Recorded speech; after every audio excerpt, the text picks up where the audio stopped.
주님 당할 사람이 없으리라. 아멘. 다시 한번 기도하겠습니다. 사랑의 주님, 이 시간 주님의 말씀을 통하여서 우리의 육신과 영혼이 강건하여지기 원합니다. 새롭게 하여 주옵소서.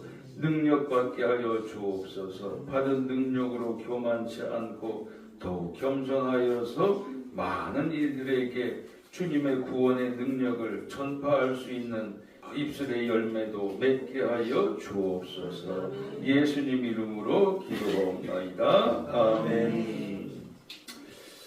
예, 오늘 말씀의 제목은 최강대국의 약속입니다. 예, 강대국보다도 더 크게 해주신다는 약속이니까 최강대국의 약속이 성경에는 들어있어요. 우리나라는 한편으로 생각하면 얼마나 복을 많이 받은 나라인지 모릅니다. 뭐냐면 벌써 일제 강점기 때에 복음이 벌써 들어와 있었어요. 오늘이 3.1 만세운동 기념일인데 우린 정말로 자랑스러운 선조분들을 두고 있는 것과도 같습니다. 목숨 걸고 일제히 이 나라 백성들 전체가 나가서 만세운동을 하면 아무리 일본군이라도 숫자적으로 볼 때도 그렇고 제지할 방법이 거의 없기 때문에 전체가 들고 일어나면 이길 수 있는 거거든요. 말하자면 정신적인 승리의 날이에요. 오늘이. 일본 제국은 그때까지는 우리나라 사람들을 강압 통치로 마구 대했던 겁니다. 그런데 3.1운동 이후에는 작전이 바뀌었어요. 그래서 문화 통치로 전환을 하게 됩니다. 문화 통치가 뭐냐? 내선 일체라 그래가지고 자기들 문화로 흡수를 시키려고 했던 겁니다. 창시개명, 한국어를 중재하고 그리고 유력한 사람들을 전부 회유를 해가지고 그 사람들로 하여금 같은 한국 사람들끼리 조선 사람들끼리 다스릴 수 있게 그렇게 만들려고 애를 썼던 거예요. 거기에 많은 유력한 사람들이 반은 강요를 받아가지고 넘어가게 되었던 거죠. 포기 없는 독립 정신을 우리 민족은 갖고 있었습니다. 그러니 그 중에서 그리스도인들도 있었는데 그리스도인들의 기도 제목이 뭐였겠습니까? 딱 두 가지였습니다. 하나는 죽어서 천당 가자였고 또 하나는 우리나라 독립이었어요. 그것은 그리스도인들의 이 독립에 대한 열망의 기도는 또 다른 형태의 독립운동인 것. 그래서 연합국이 승전하게 되고 그리고 광복절도 바로 그 응답이라고 할 수 있습니다. 지금도 국제관계에서는 국제법 안 통합니다. 국제법. 약간의 동정은 통해요. 동정 여론은 통합니다. 그러나 강대국이 치겠다고 하면 약속은 아무리 도덕적으로 오라도 소용이 없다는 것을 우리는 지금도 보고 있는 겁니다. 이스라엘 민족이 이 말씀을 받을 때, 이 신명기 말씀을 받을 때 신생 독립국이었어요. 약소국이죠. 그야말로 인재 노예에서 해방된 약소국입니다. 그런데 오늘 본문 말씀에 하나님께서 내가 너희들을 웬만큼 강하게 해주겠다 그래도 이스라엘 민족은 감사하게 받았을 수 있을 텐데 아예 하나님께서는 강대국을 만들어 주시겠다고 약속을 하신 겁니다.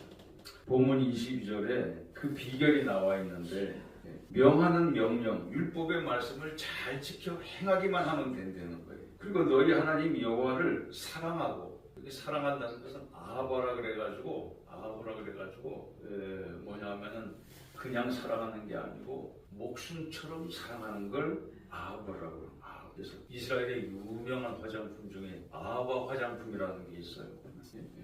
제가 그걸 성도님들한테 한번 사드린 적이 있는데 얼마나 효능이 좋은지 모릅니다. 그 다음에 그의 모든 도를 그 이치, 취지에 맞게 행하라는 거죠. 그에게 의지하라고 되어 있습니다. 의지하라고 하는 히브리어 다바크라고 하는 것은 꼭 붙드는 걸 말하는 거예요. 그러면 여호와께서 그 모든 나라 백성을 너희 앞에서 다 쫓아내실 것이라고 말씀합니다. 지금도 아랍 사람들은 잘 모릅니다. 자기들이 왜 이스라엘한테 핍박을 당하고 쫓겨나야 되는지 모릅니다. 근데 성경에는 기록되어 있어요. 400년 동안 저희들의 더러운 죄 때문이라고 성경은 가르치고 있는 거예요. 다 쫓아내가지고 너희보다 강한 나라를 너희들이 차지할 것인지 빼앗을 거라고 말씀합니다. 약소국을 너희들이 뺏는다는 게 아니고 다른 강대국을 빼앗는다는 뜻이에요. 그 빼앗아 주실 지경까지 약속이 되어 있습니다. 가나안 땅뿐만 아니라 광야에서 레바논까지와 유브라데 강에서 서해까지라고 그렇게 약속이 되어 있어요. 실제로 그것은 다윗 때 이루어집니다. 가나안 땅은 아시아와 아프리카와 유럽의 그 중심에 가나안 땅이 있어요. 땅덩어리로 치면 크지 않습니다. 강원도와 충청도 합친 정도의 작은 땅덩어리예요. 그런데 인구 밀도는 높습니다. 다윗 때 하나님께서 다윗을 승승장구하게 해주셔가지고 그 가나안 땅에 8배로 지경을 넓혀주셨어요. 그 가나안 땅을 다 차지한 게 아니고 가나안 땅 말고 다른 땅을 다 차지하게 하신 게 아니고 차지는 하게 하되 조공을 받은 겁니다. 그래서 사실상 차지를 하게 된 거죠. 그러니 오늘 이 말씀을 이 신명기 말씀을 일제시대에 우리 초대교회 그리스도인들이 오늘 이 말씀을 봤을 때 어떤 심정으로 봤겠습니까? 정말 피 끓는 심정으로 오늘 이 말씀을 보았을 겁니다. 말하자면 강대국이 되게 해주시는 조건이 딱 하나예요. 말씀 사랑입니다. 말씀 사랑. 우리 같이 선포합시다. 말씀 사랑이 하나님 사랑이다. 말씀 사랑이 하나님 사랑이에요. 감정 사랑이 하나님 사랑이야. 말씀 사랑이 하나님 사랑이에요. 예전에 어떤 분이 새벽에 와가지고 그때 이 건물 없고 저 위에 본당에서 새벽 기도할 텐데 아주 추운 겨울이었습니다. 와가지고 자기가 회개할 게 많다 그러면서 막 앞자리에서 여기서 부르고 저기서 부르고 막 왔다 갔다 하더라고. 또 감정에 치우치신 분이 또 한 분 오셨구나 하고 제가 가서 안수 기도를 해드렸어요. 절제 기도를 해드렸습니다. 그러니까 자리에 앉아가지고 그제서야 비로소 주님과 교제하는 기도를 하기 시작하더라고요. 혹시 아시는 분 계실지 몰라. 여기서 메밀공장 사장 하시던 여사장. 나의 이 말을 너희 마음과 뜻에 두고 손목에 메어 기호를 삼으래요. 손목에 메어가지고 기호를 삼으래요. 말씀 상자가 있습니다. 그 말씀 상자 안에 신명기의 말씀을 적어가지고 조그맣게 적어가지고 상자 안에 넣어놨어요. 그 다음에 미간, 이 눈썹 사이에 붙이라고 그랬잖아요. 그것도 말씀 상자입니다. 테필린이라고 그래서 그 밴드로 돼 있어요. 이렇게 고무처럼, 고무 밴드처럼 이렇게 돼 있어가지고 조그만 아이들이 그 말씀 상자를 이마에다가 그렇게 부착하고 다니는 거 보면 얼마나 참 예쁘기도 하고 대견스럽기도 해요. 전 이스라엘에 직접 가서 봤는데 그러면 그 말씀 상자 안에 들어있는 말씀을 꺼내가지고 암송을 합니다. 하나님께서 가르쳐 주신 교육 방법이었어요. 자녀에게 가르치고 집에 앉았을 때든지 길을 갈 때든지 누워있을 때든지 일어날 때 강론하고 아주 생활을 하라는 거 아닙니까? 또 내 집 문설주와 바깥 문에다가 기둥에다가도 적고 바깥 문에다가 기록까지 하래요. 좋은 말씀은 21절에 그리하면 여호와께서 너희 조상들에게 주리라고 맹세하신 땅에서 너희의 날과 너희의 자녀의 날이 많아서 하늘이 땅을 덮는 날과 같을 것이다. 이게 어려운 구절입니다. 하늘이 땅을 덮는 날이 도대체 뭐냐? 여기서 덮는다는 것은요 히브리어 알이라고 하는 건데 영어로는 어버브라고 합니다. 뭐냐면 뭐뭐보다 위에 있다는 뜻이에요. 하나님을 믿는 백성이 땅의 모든 강대한 족속들보다 항상 위에 있다. 항상 위에. 반도체 첨단 산업을 하는 사람들이 하는 얘기가 있어요. 뭐냐면 다른 나라들보다 많이 앞설 필요가 없대요. 뭐냐면 다른 나라가 이만큼 쫓아왔어도 우리가 한 발만 앞서 있으면 우리께 거의 다 발린다는 거예요. 당연하죠. 예? 예. 너무 역량을 과시해가지고 확 멀찍이 갈 필요가 없다는 겁니다. 따라올만 하면 거기서 한 발만 더 나가면 우리가 이기는 거예요. 마찬가지입니다. 예? 예. 다른 백성들보다 우리가 주님을 조금만 더 사랑해도 다른 민족보다 항상 이기게 해주시겠다는 뜻이에요. 예. 중압감을 느끼지 말라는 겁니다. 그러면 모든 땅 사람들에게 너희를 두려워하고 무서워하게 하리니. 세상에 어떠한 동물도 호랑이도 마찬가지래요. 동물들은 본성적으로 사람들을 무서워한다. 본성적으로 그렇대. 너희들을 두려워하고 무서워하게 하시리니 너희를 능히 당할 자가 없을 것이다. 그렇게 말씀하고 있는 겁니다. 이건 실제로 일어난 사례예요. 열왕기하서 18장 9절 이하에 보면은 한 번에 18만 5천 명을 물리친 기도가 나옵니다. 히스기야 왕 때인데 719년에 주전 719년에 아수르 제국에 살만 에셀이라고 하는 왕이 이스라엘의 북왕국을 침공을 해요. 침공을 해서 3년 포위 끝에 함락을 시켜서 북왕국이 멸망합니다.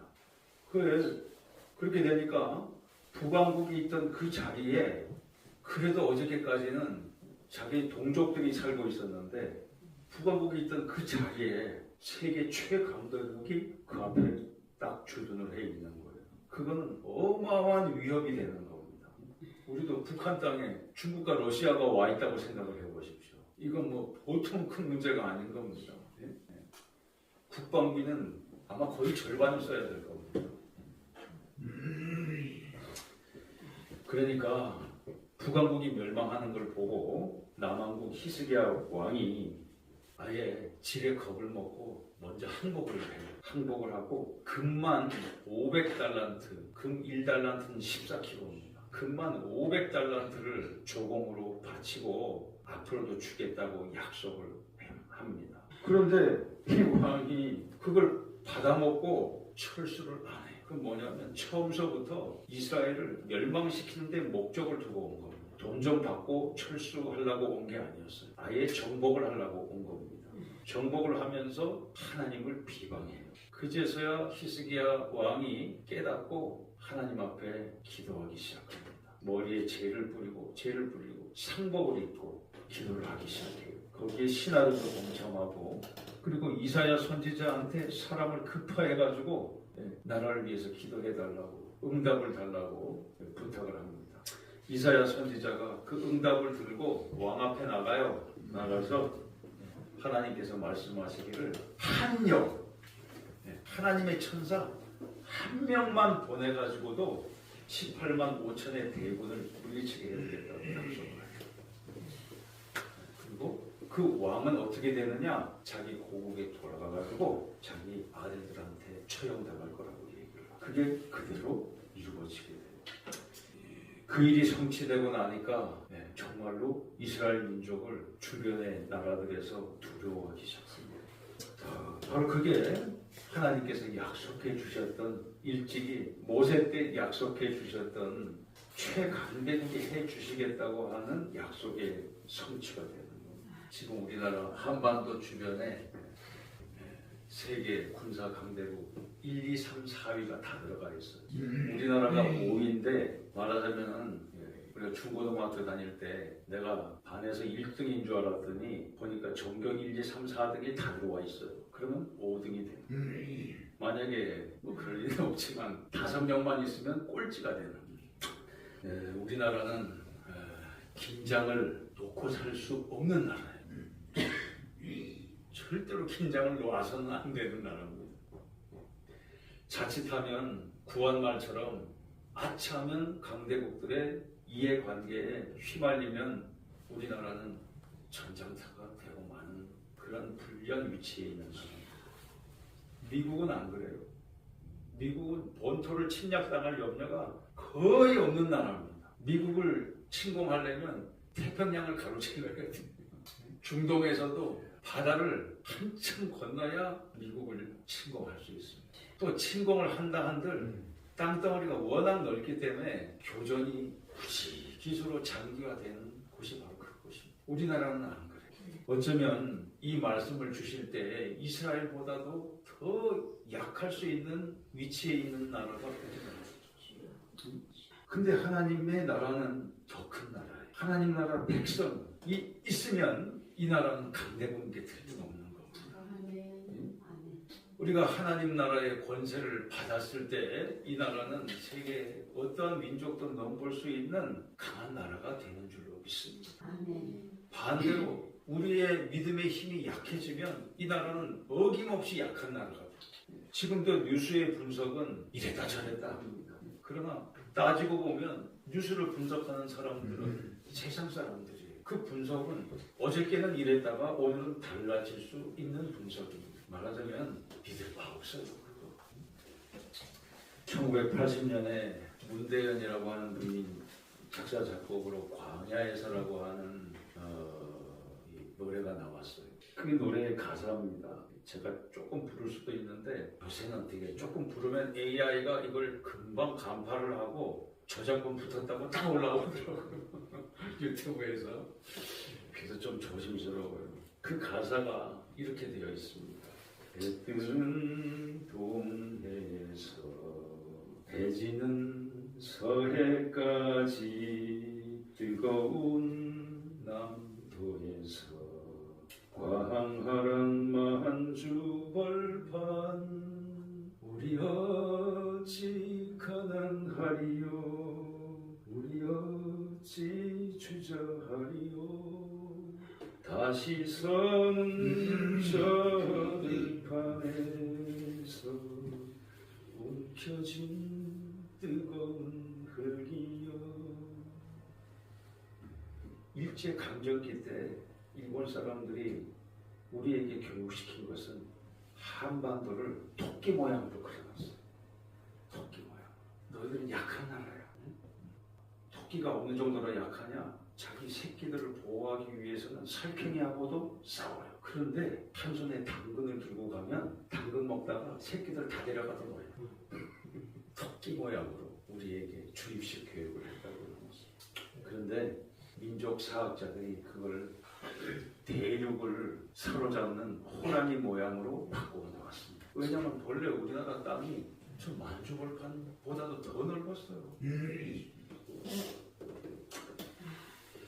우리나라가 일제강점기를 겪기 전까지는요, 세상에서 제일 큰 소름은 배고픈 소름이었다고 그랬습니다.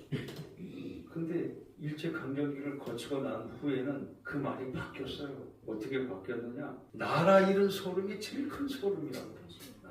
그때부터 나온 거예요. 근데 유일한 희망이 뭐냐? 말씀 사랑이 있어요. 말씀 사랑. 저는 자다가도 하나님이 말씀 하나를 깨닫게 해주시면 일어나서 춤을 출 때가 있습니다. 말씀 하나를 깨달아. 누가 알아주지 않아요. 1만 마디 방언하는 것보다 깨달은 몇 마디의 말이 더 귀하다고 그랬어요. 사도 바울도. 비결을 말씀으로 받은 그리스도인들한테 이 구분이 달린 겁니다. 구분이. 우리 성도님께서 말씀을 연구하셔야 돼요. 그게 최강대국 되는 비결이기 때문에. 말씀만 잘 연구하시고 사랑하시고 따르시면은 우리는 최강대국이 되는데 동참하고 있는 겁니다.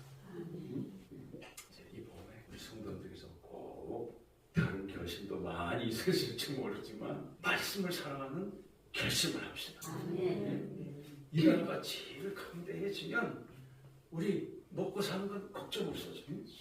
그 믿음 갖고 우리가 말씀을 사랑하는 구원의 대열에 모두가 참여할 수 있는 정말 능력 있고 힘 있는 봄이 되겠습니다. 주님의 이름으로 축원합니다.